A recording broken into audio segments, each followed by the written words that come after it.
He wasn't trying to make a statement. He wasn't chasing attention. Caleb Hunter just wanted to get from Portland to New York without anyone noticing he existed.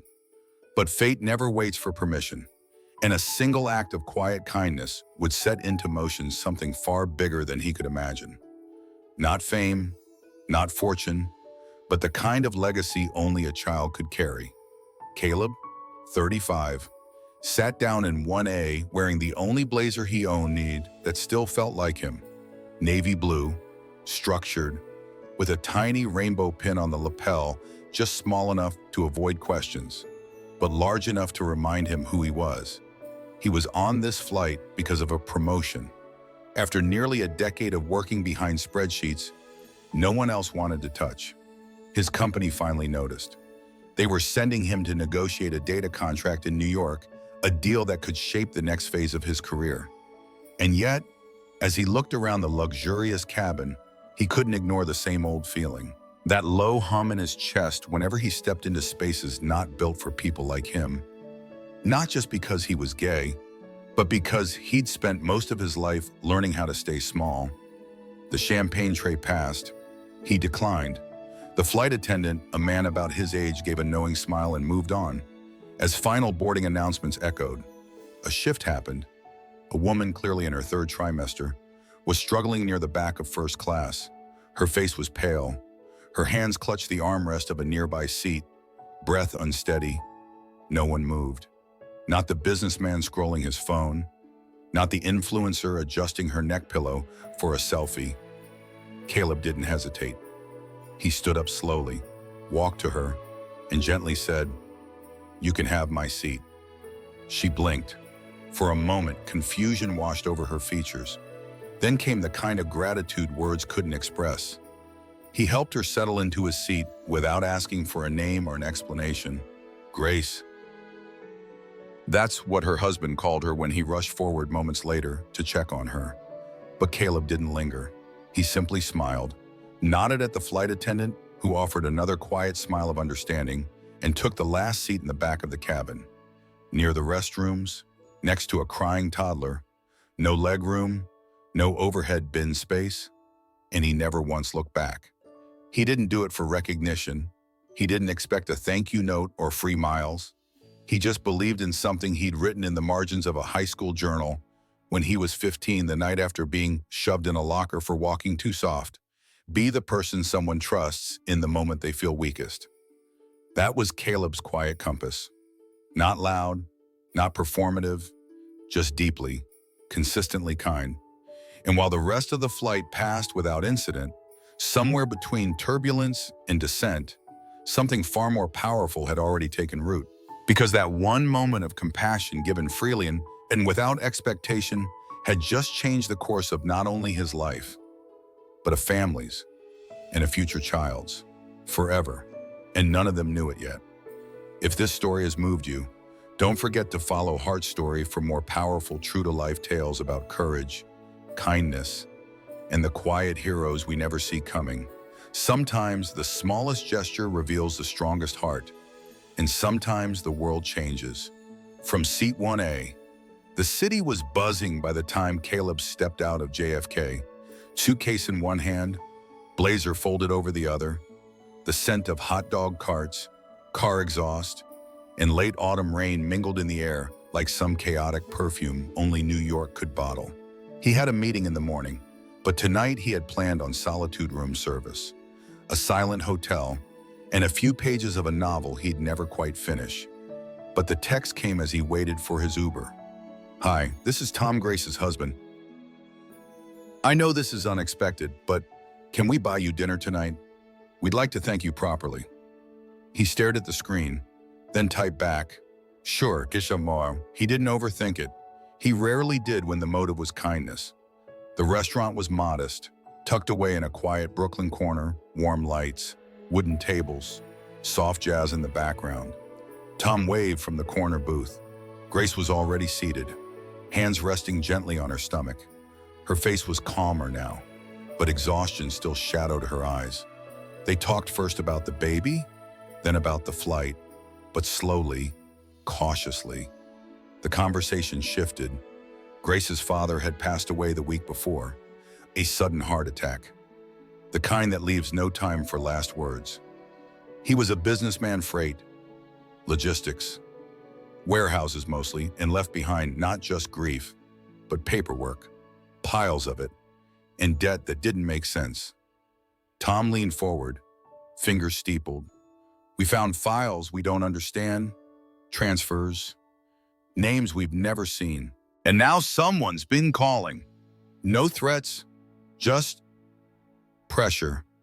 Caleb listened carefully, not as a hero, not as an expert, but as someone who'd spent most of his life spotting the patterns other people missed. Years of data had taught him when numbers lie. There's always a reason. Would you mind taking a look, Tom asked. I know it's a big ask. Caleb nodded. Send them over. I'll see what I can do. Later that night, he sat in his hotel room, laptop open, documents spread out like puzzle pieces. What he found wasn't yet clear, only shapes. Transfers routed through dummy accounts, reimbursements labeled as freight damages that far exceeded any normal loss. There were no smoking guns, not yet, but something was off. Too clean, too perfect. And just like that, Caleb was in. Not because he owed them, but because they had asked for help. And he had once vowed never to ignore that kind of call. Outside, New York shimmered beneath a curtain of rain. But inside his hotel room, a quiet fire had lit inside him. Not the kind that burns to destroy, but the kind that warms you when you realize someone trusts you enough to let you in. He remembered that journal again, the pages curled with age, ink smudged by time and shame. As a boy, he'd once written, if I can't belong to a family, maybe I can belong to a purpose. Maybe tonight, that purpose had found him. Because sometimes strangers don't remain strangers. Sometimes when you give up your seat, you gain a place at someone's table, and maybe, just maybe, a place in their fight. The deeper Caleb read, the colder the room felt. The files Grace had shared, once scattered with vague numbers and routine-looking expenses, had begun to reveal a more troubling pattern. It wasn't just sloppy bookkeeping or a grieving family overwhelmed by paperwork. There were letters, typed, unsigned, dated months before Grace's father passed away. And then there was the tone, urgent, increasingly hostile. Mentions of agreements kept in repayment, not honored. One line stood out like a bruise on paper. You knew this day would come. You can't outrun what we built together. Caleb leaned back in his chair. The documents weren't just financial. They were evidence, or at least the shadow of it. And there was one name that kept surfacing in the background, Clyde Harris. That name, attached to a logistics company Caleb had never heard of, came up in multiple payment entries, always indirect, always masked. He felt the hairs on his arms rise. Something wasn't just wrong. Something was being hidden. He called Tom and Grace the next morning. I need to see where these deliveries were routed, he said. There's a warehouse address here that shows up repeatedly. It's worth a look. Tom agreed to drive. Grace, now days from her due date, insisted they keep her updated, but stay safe. The warehouse sat near the edge of an industrial zone, rusted fences, half-burnt signs, a quiet that didn't feel like peace.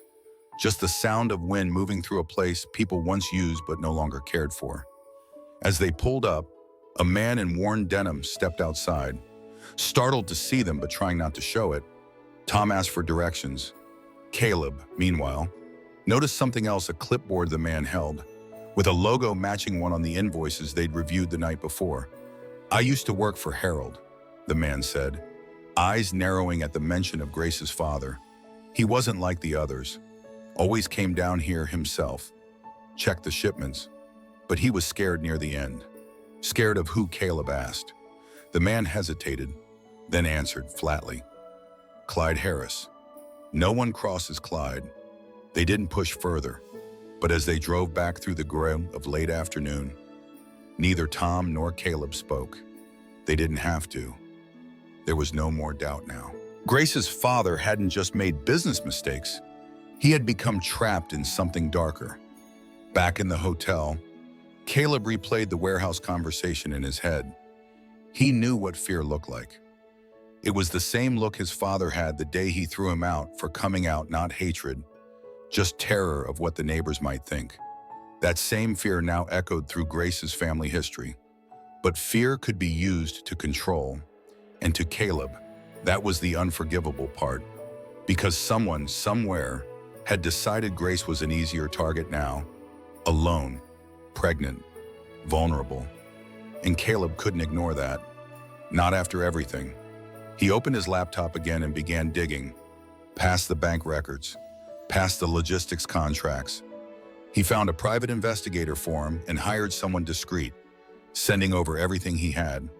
That night, as he lay awake in the half-lit silence of his hotel room, Caleb understood something he hadn't before. That trauma teaches you two things: how to protect yourself and how to recognize when someone else can't. He had been that person once, a teenage boy with nowhere to go, no one to call, and a backpack full of notebooks instead of love. But he had survived, not just to keep breathing, but to become the kind of man who stood up when others stayed seated. Grace and Tom didn't know it yet, but they had more than a data analyst on their side. They had someone who knew what it felt like to be abandoned, and had vowed never to be the one who walked away. Sometimes, the people most familiar with shadows are the ones most willing to hold a light, not because they were fearless, but because they've already made peace with darkness. The call came just after midnight. Caleb was halfway through writing an encrypted summary to the investigator when his phone buzzed with Tom's name. "She's in labor," the voice said, shaky but clear. "They're prepping for an early delivery. She asked for you." 15 minutes later, Caleb was in the back of a car heading to St. Vincent's Medical Center. The city outside the window passed like a blurred taillights, shadows, the hum of sirens somewhere distant. He wasn't family, he wasn't a doctor. He was just the man who gave up his seat on a plane. But to Grace, somehow, that had been enough. In the hospital room, the light was soft, golden. Machines beeped in steady rhythm as Grace lay breathing through contractions. Her face, though pale, broke into a tired smile when Caleb walked in. She didn't speak. She didn't have to.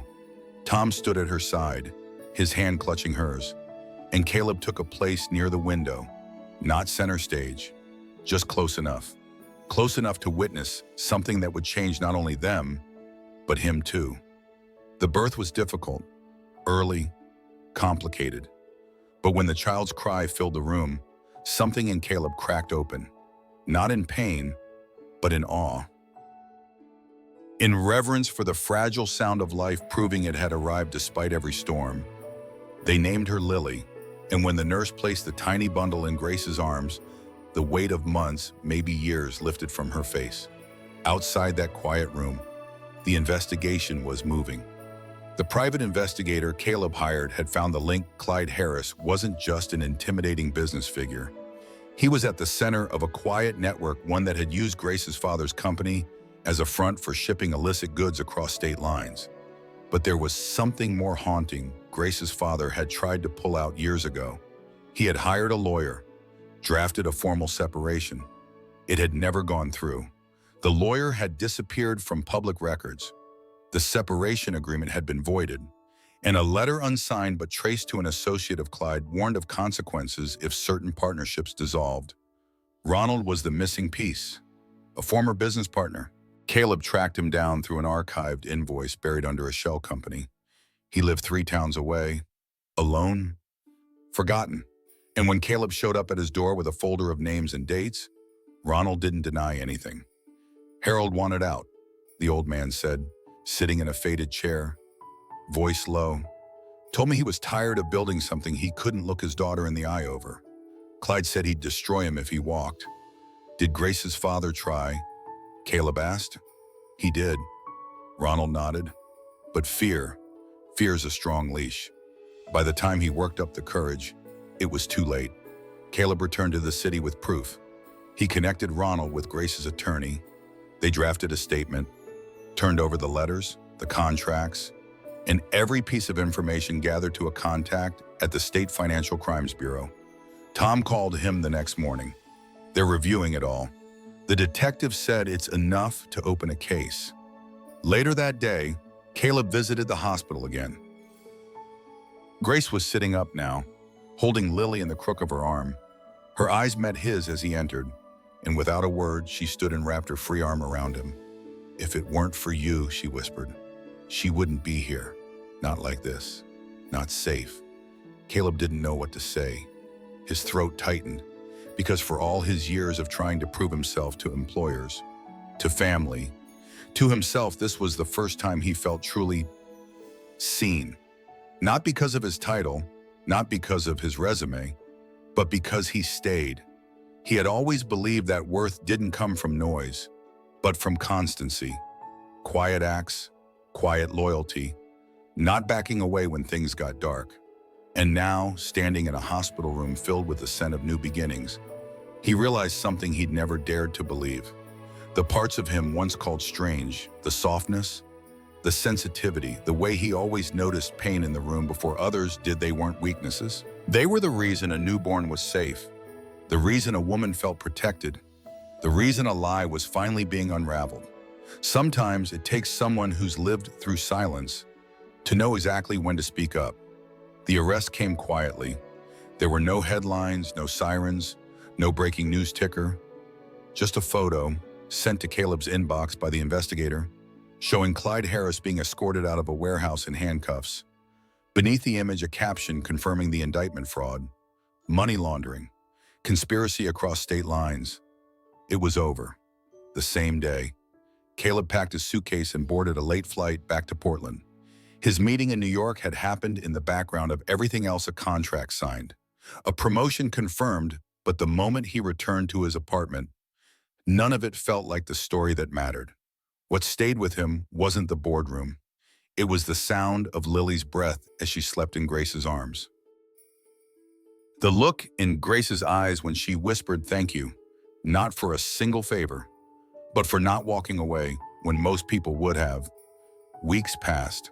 Then, one morning, an envelope arrived, cream-colored, no return address. Inside was a simple card, a photograph of Lily swaddled in a soft blanket, eyes closed, fist curled near her cheek. Below it, a message written in Grace's handwriting. "Will you be her godfather?" Caleb read it twice. Then again, he didn't cry. Not this time. Instead, he smiled, not the tight, practiced one he wore in uncomfortable meetings, but something different, something open. He said yes. The baptism was held on a quiet Sunday afternoon, inside a small chapel just outside the city. The pews weren't filled with grandeur, just friends, family, and the kind of peace that only shows up when truth has cleared the air. Caleb held Lily in his arms as Grace and Tom stood beside him. The priest spoke words of blessing, of guardianship, of trust. But Caleb barely heard them. His focus stayed on the tiny life he now promised to stand beside, not in place of a parent, not above anyone, but as a constant, a light she could always find. Afterward, Grace turned to him. "I know it was just a seat on a plane," she said, "but to us, it was everything." He didn't correct her. He didn't explain that it had never been just a seat, not when he had spent so much of his life invisible in places like that. Because now, standing here, he understood what had really changed. Not the baby, not the crime, not even the family he helped protect. It was him. For most of his life, Caleb believed that being different meant being alone, that being soft meant being pushed aside, that kindness was too quiet to matter. But Lily proved him wrong. In her eyes, he wasn't strange. He wasn't a man who once sat in silence on the margins. He was her hero. And maybe the world didn't know his name, but one day she would, and that was enough. Because sometimes the most powerful legacy is not the one shouted in public. It's the one whispered through generations, born from courage shown when no one was watching. Now we want to hear from you. Have you ever done something kind, expecting nothing, and it changed someone's life or yours? Share your story in the comments. Someone out there might need to read it today. Follow Heart Story for more powerful, true-to-life stories that prove one small moment can change everything.